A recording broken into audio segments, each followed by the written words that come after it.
I appreciate each and every one of you for coming out tonight and taking your time from your schedule. I appreciate the college for opening up their doors to allow candidates to come where you might be able to hear from them today. My name is James Buford. I am running to be your congressman in D.C. to be your voice. I'm running today to let you know that we need a strong voice conservative that will fight for us in D.C. People ask me all the time, why are you running? I'm running because I felt my back was against the wall. And because it was against the wall, I had to come out fighting. I could no longer sit by while the federal government overreaches and takes our liberties away from us.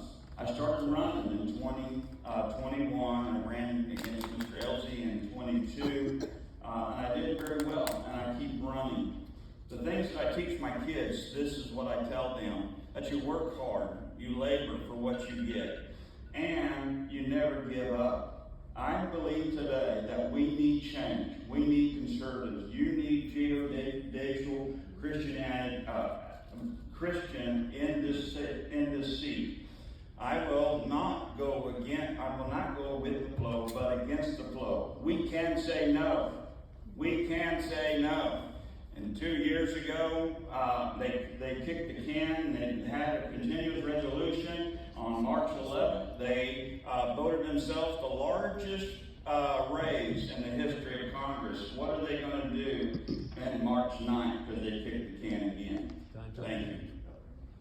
Are you ready Who's our timer? Who am I watching? You? Okay, thank you. Are you ready for our first question? Yes, sir. This is regarding keeping a majority. You are speaking to a room full of conservatives who are all unhappy with what is going on in Washington, D.C., correct? Yes. Especially as it concerns the executive branch. We also know that conservative laws and budgets cannot be passed without a majority in the House. If elected, what plans, efforts, or ideas would you have to ensure a Republican majority in the House? And this, you will have 2 minutes to answer this question. Well, what I feel is going on, what I see is that the executive branch, the judiciary branch, is not following the Constitution.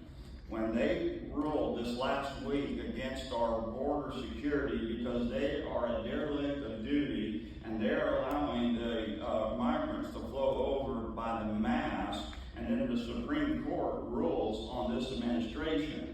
What we first should do is start articles of impeachment and hold our Supreme Court and our Justice Department, hold them accountable. Secondly, for our executive branch, we have been in control for 2 years. Don't kid yourself.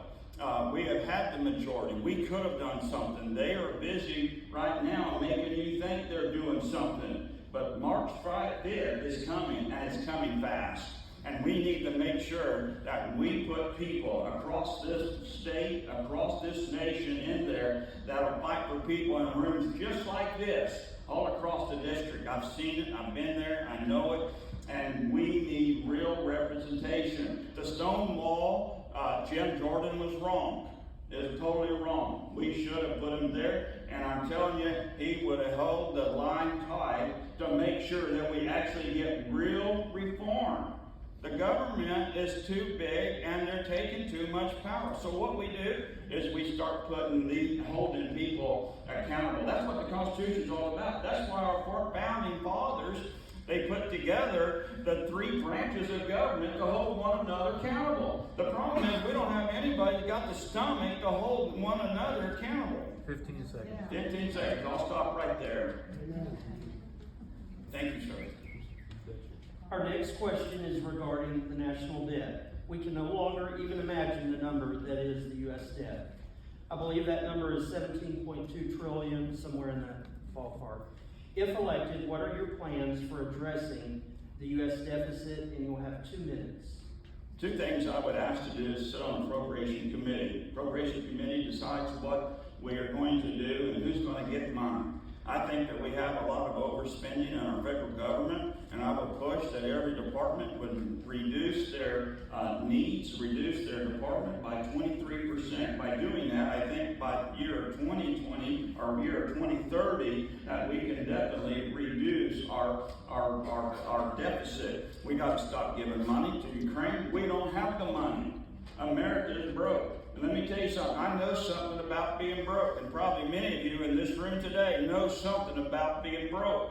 I've been there. I was there in 2009 where I went broke, and I had to work for the next 5 years to pay out of my debt. I understand what it is to have a small business. So the second thing is small businesses. I will fight to reduce regulations so small businesses and entrepreneurs can flourish in our country.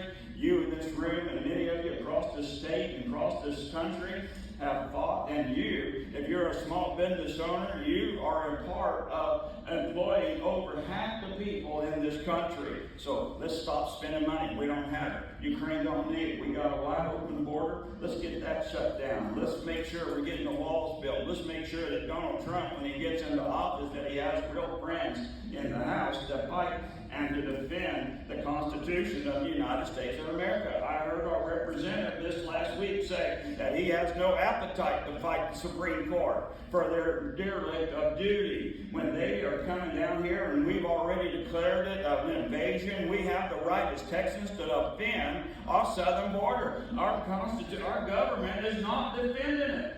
Amen. We need somebody's got a stomach to defend it, and that's what I will want to do. Yeah.